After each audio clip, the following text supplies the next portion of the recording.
Hello everyone.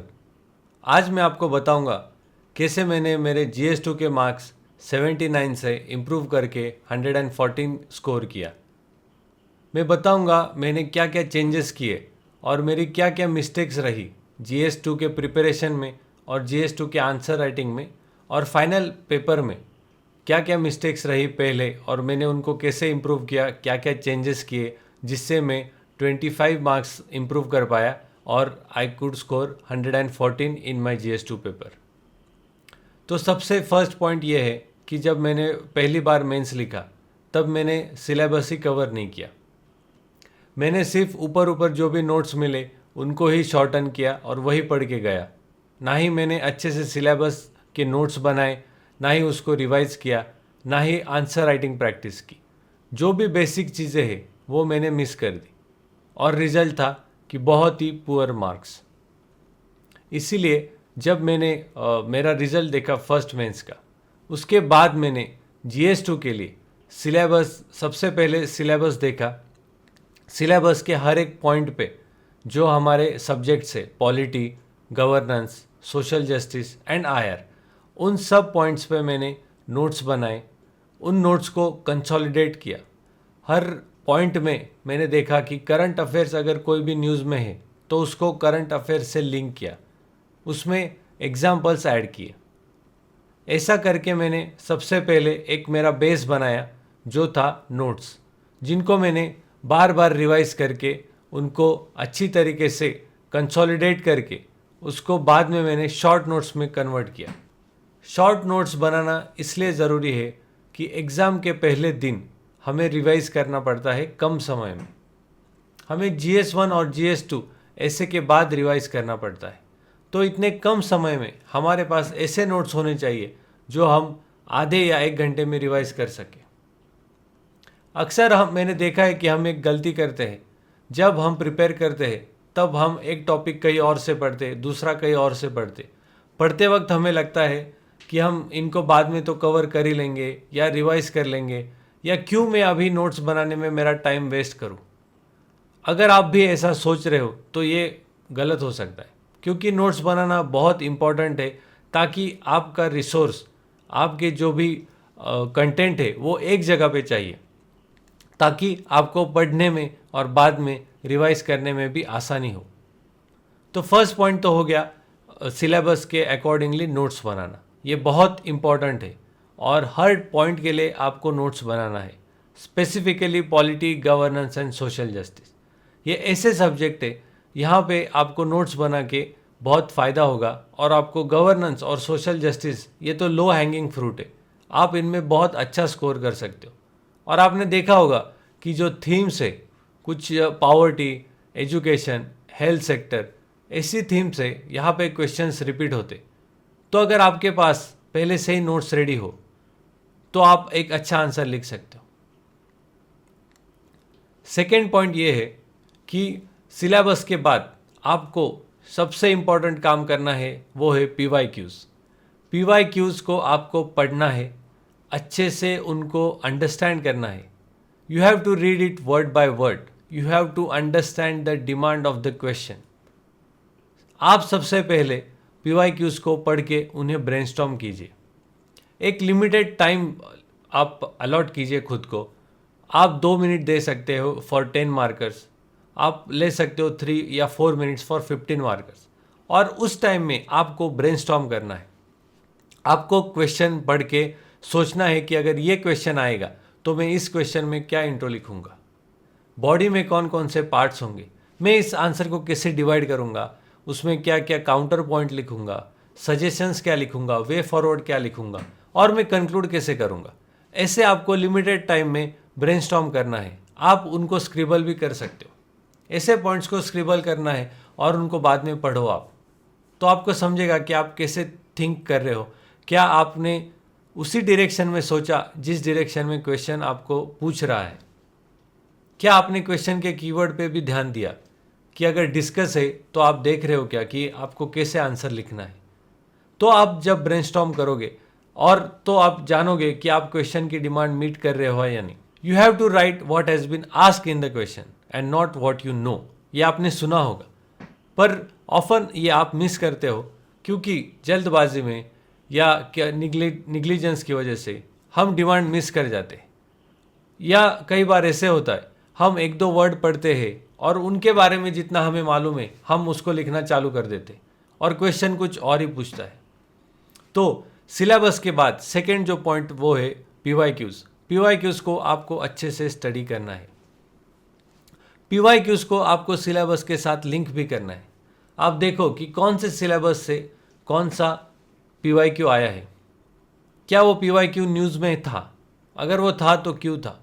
जब आप ऐसा स्टडी करोगे तो आप देख पाओगे कि न्यूज़पेपर में अगर कोई न्यूज़ आई है तो उसको आप सिलेबस के साथ लिंक कीजिए और सोचिए कि इस पे क्वेश्चन कौन से पूछे जा सकते, तो आप उसको प्रेडिक्ट भी कर सकते हो। इसीलिए पीवाईक्यूज एक बहुत ही इंपॉर्टेंट पार्ट है हमारे प्रिपरेशन का for complete for prelims as well as mains and specifically for GS2 and GS3। तो फिलहाल हम GS2 के बारे में डिस्कस कर लेते हैं। तो सिलेबस और पीवाईक्यूज इन दोनों के बाद आता है value addition. For GS2 you have to write cases, committees and few examples, governance case studies in the answer। इसके बिना आपका आंसर कंप्लीट ही नहीं होगा। अगर कोई प्राइवेसी का आप मेंशन कर रहे हो तो वहाँ पे आपको पुट्टास्वामी जजमेंट लिखना ही है, केशवानंद भारती जजमेंट, बहुत से जो जजमेंट है जो हम पढ़ते हैं वो हमें मेंशन करने हैं। And apart from this basic judgments जो भी न्यूज़ में है, जो भी करंट के जजमेंट्स है, राइट टू एनवायरनमेंट के, राइट टू क्लीन एनवायरनमेंट के, ऐसे जो जजमेंट्स है वो आपको नोट डाउन करने हैं, उनको बार बार अपने आंसर में रिवाइज करना है, लिखना है आपके आंसर में, और तभी आप उसको फाइनल एग्जाम में लिख पाओगे। साथ ही अगर आप कोई फंडामेंटल राइट लिख रहे हो या DPSP लिख रहे हो तो कोशिश करिए कि आप ब्रैकेट में उस आर्टिकल को भी मेंशन करोगे। इससे आपका आंसर एनरिच लगता है, वैल्यू एडेड लगता है और दिखता है कि आपको सब्जेक्ट का नॉलेज है। आप स्पेसिफिक्स ऐड जब करोगे तब आप देखोगे कि आपके मार्क्स इंप्रूव होंगे। साथ ही साथ वैल्यू एडिशन में आपको रेडीमेड इंट्रो और कंक्लूजन भी तैयार रखने हैं।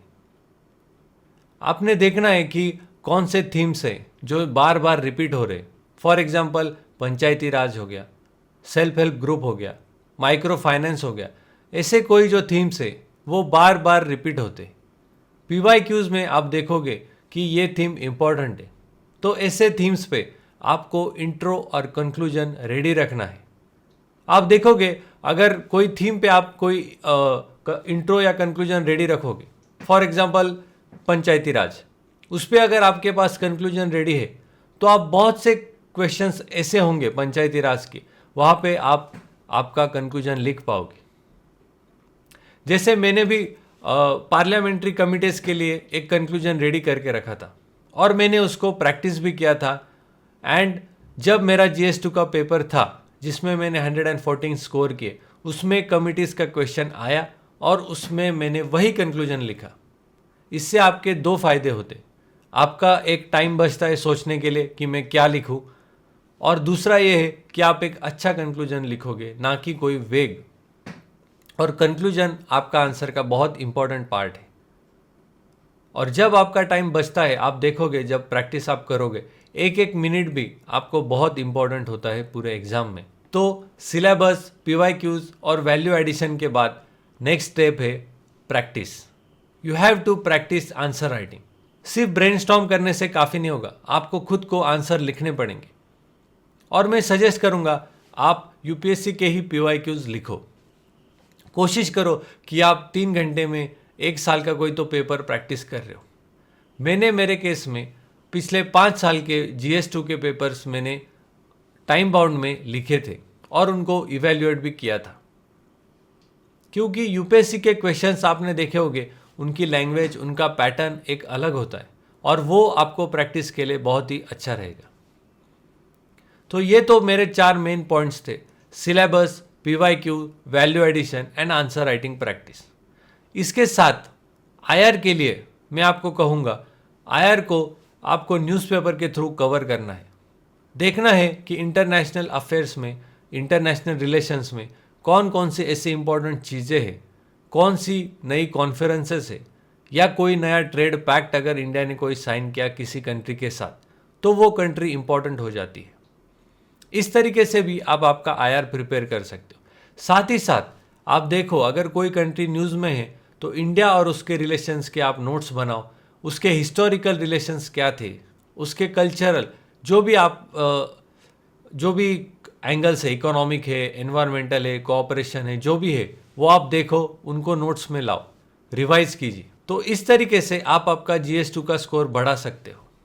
आपने अगर देखा होगा इस साल का पेपर और पिछले साल का पेपर, तो इन कुछ सालों में GS2 एक टफ पेपर माना जाता है GS3 के साथ, इसलिए क्योंकि बहुत सी बार 2 या 3 क्वेश्चंस एक ही क्वेश्चन में पूछे गए, ऐसा देखा गया है।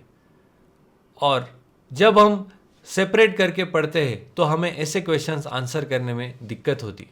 इसीलिए सिलेबस को अच्छे से समझना है, उसको अंडरस्टैंड करना है। ऐसा नहीं कि ऊपर ऊपर देख लिया और क्वेश्चन भी ऊपर ऊपर पढ़ के आंसर किया। अगर वैसा गया तो आपको बहुत ही जेनरिक और कम मार्क्स मिलेंगे। तो अगर मैं आपके लिए समराइज करूँ तो इम्पॉर्टेंट पॉइंट्स है, आपको नोट्स बनाने हैं, आपको PYQ सॉल्व करने हैं, वैल्यू एडिशन के लिए आपको मटेरियल कलेक्ट करना होगा, उनको आंसर्स में प्रैक्टिस में ही यूज़ कीजिए। ऐसा नहीं कि आप डायरेक्टली एग्जाम में लिखोगे, आपको प्रैक्टिस भी करना है और ज़्यादा से ज़्यादा रिवाइज कीजिए। You can surely increase your GS2 marks. All the best and thank you.